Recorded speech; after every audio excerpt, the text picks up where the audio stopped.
नमस्कार, सत श्री अकाल, आदाब, गुड मॉर्निंग, जय जिनेंद्र। दोस्तों, दसौंधी क्लासेज में आप सभी दोस्तों का स्वागत है। और अगर आप इस चैनल को पहली बार देख रहे हैं तो बेल आइकन दबाकर इस चैनल को सब्सक्राइब कर दीजिएगा, ताकि आपको किसी भी प्रतियोगी परीक्षा की तैयारी करने के लिए हमेशा अपडेट मिलता रहे। अब आते हैं, चलिए आज हम आपको पढ़ाने जा रहे हैं फंडामेंटल राइट्स, मौलिक अधिकार। मौलिक अधिकार वैसे तो संविधान में 12 से लेकर 35 तक है, लेकिन हम आज आपको 14 से लेकर 24 तक पढ़ाएंगे, जो प्रतियोगी परीक्षाओं में मुख्य भूमिका निभाता है। हमने पहले भी कहा है आपको कि हम पूरा पुलिंदा नहीं पढ़ाते हैं, हम आपको स्मार्ट स्टडी कराते हैं। स्मार्ट स्टडी का मतलब ही होता है वो स्टडी जो आपको किसी भी प्रतियोगी परीक्षा में निकालने में काम आए, न कि पुलिंदा पढ़ के और आपको प्रोफेसर लेक्चर बनना। अगर लेक्चर प्रोफेसर बनना है तब तो कोई बात नहीं, लेकिन अगर किसी भी प्रतियोगी परीक्षा को निकालना है तो उसके लिए स्मार्ट स्टडी की आवश्यकता है। इसीलिए हमने आपको 14 से 35 तक, 14 से 24 तक के आज पढ़ाऊंगा, उसके बाद आगे पढ़ाऊंगा अगले वीडियो में। 14 से 24 मुख्य जो है वो आपको मैं आज पढ़ाऊंगा। सबसे पहले आते हैं 14 क्या कहता है? 14 कहता है इक्वलिटी बिफोर लॉ, विधि के समान समता। ये समानता का अधिकार। सबसे पहले तो आप जानिए कि है समानता का अधिकार। समानता का अधिकार, right to equality. Right to equality, इसका मतलब समानता का अधिकार। लेकिन समानता का अधिकार का मतलब ये नहीं कि आप अपनी बराबरी सांसद से करें, कि सांसद को 2 बॉडीगार्ड मिलता है, हमको क्यों नहीं मिलता है। ऐसा नहीं है। आपके लेवल में, आपके बराबर, और अगर आपके बराबर या अन्य समवर्ग, उस पर मैं बात करूंगा, अन्य समवर्ग में हो और उसको जो है बराबरी का लाभ मिलता है, अगर वो मर्डर कर दे, अगर वो अपराध कर दे, तो सबके लिए वही नियम है। विधि के समक्ष समानता, मतलब इक्वलिटी बिफोर लॉ, विधि के समक्ष समानता। विधि के समक्ष समानता का मतलब क्या? इक्वलिटी बिफोर लॉ का मतलब मैंने एक बात बताया, रिपीट कर रहा हूं कि ऐसा नहीं कि आप कहें कि सांसद को तो 2 बॉडीगार्ड मिलता है, हमको भी क्यों नहीं मिलता है, तो आपको नहीं मिलेगा, उसके लिए अलग अधिकार है। इसका मतलब क्या हुआ? इसका मतलब स्पष्ट है कि अगर वो भी आपके जैसा अपराध करेगा, वो भी चोरी करेगा, वो भी मर्डर करेगा, तो उसके ऊपर भी 302 का आईपीसी ही लगेगा। अब तो ये बदल गया है, बीएनएस हो गया है। 302 भी आईपीसी ही लगेगा और आपके ऊपर भी आईपीसी लगेगा। ये इसलिए इसको विधि के समक्ष समानता कहते हैं। समझ में आ गया?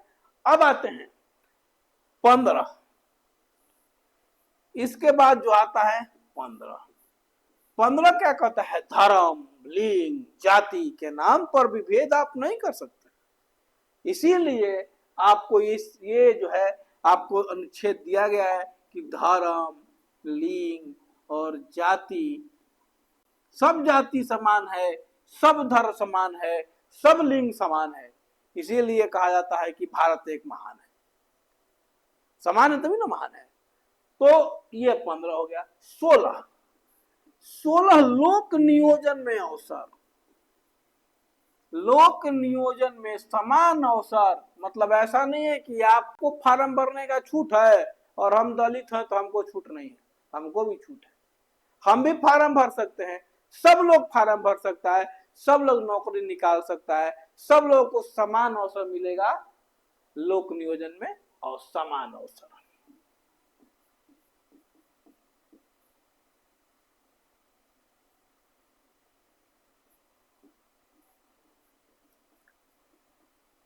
समान अवसर।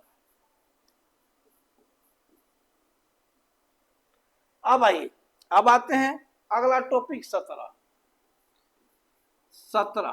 आर्टिकल 17 अनुच्छेद 17, अस्पृश्यता का अंत। अस्पृश्यता का अंत। End of untouchability. End of untouchability का मतलब हो गया अस्पृश्यता का अंत। ये है अनुच्छेद 17। आइए 18, उपाधियों का अंत। पहले उपाधि मिलता था अंग्रेजों के समय, जब देश हमारा गुलाम था तो लोगों को उपाधि मिलता था, सुने होंगे महाराज, डुमराव महाराज हमारे यहाँ थे, सुने होंगे ऐसे ही महाराज की उपाधि, किसी को सम्राट की उपाधि। तो इसका अंत कर दिया गया किससे? अनुच्छेद 18 से। अब आइए 19, अनुच्छेद 19। आप सुने होंगे रोज पेपर में निकलता है, ये निकल गया वो निकल गया।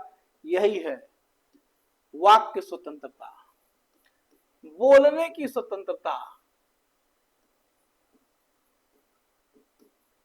इसी का 19(4) जो है वो आपको पत्रकारिता की है, कि अखबार को पत्रकारिता जिसको मीडिया बोलते हैं 19(4) के अंतर्गत होता है।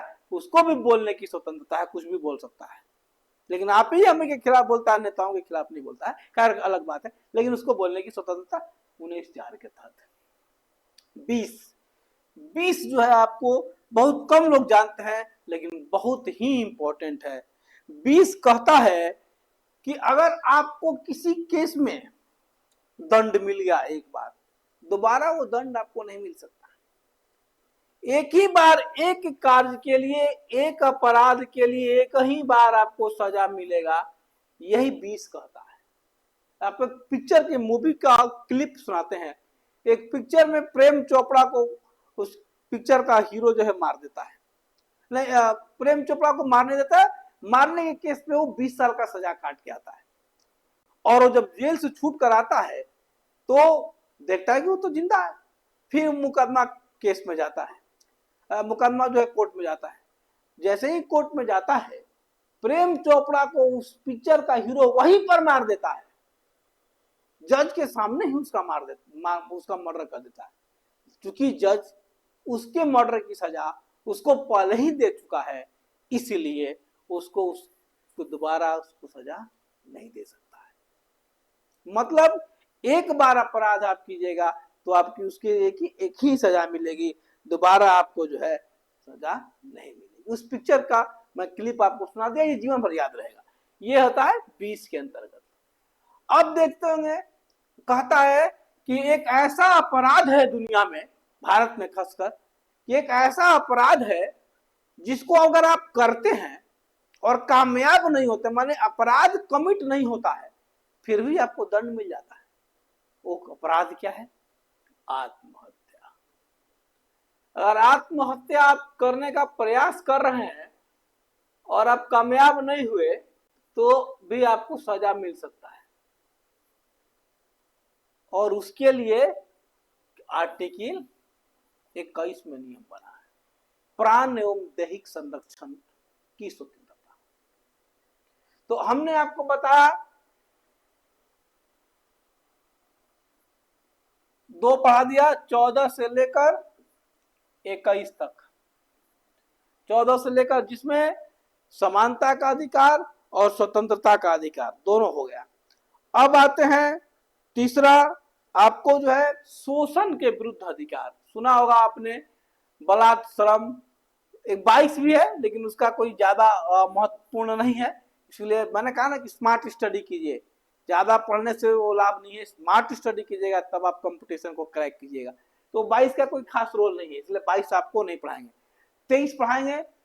2 आपको सुना होगा शोषण के विरुद्ध अधिकार चलते हैं। शोषण के विरुद्ध अधिकार, शोषण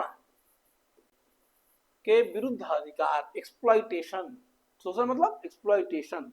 तो शोषण में भारत में 2 भाग में बांट दिया गया है, एक बलात्श्रम और एक बाल श्रम। बलात्श्रम का मतलब आपका काम करने का मन नहीं है लेकिन हम आपसे काम कराएंगे, उसको कहते हैं बलात्श्रम। ये है अनुच्छेद 23। और बाल श्रम 14 साल से कम की उम्र के बच्चों को आप किसी भी कारखाना, किसी भी होटल, किसी भी रेस्तरां में आप इससे काम नहीं करा सकते हैं। ये है आर्टिकल 24। यही 2 शोषण के अधिकार को भारतीय संविधान ने मान्यता दी है वैसे तो शोषण के विरुद्ध बहुत सारे हैं, लेकिन 2 ही को मान्यता भारतीय संविधान ने 1947 में दिया है। इसको आज तक भी चला रहा है, परंपरा है।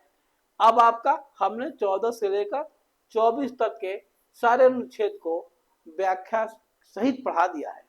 अब अगले वीडियो में आपको हम आगे पढ़ाएंगे। धन्यवाद।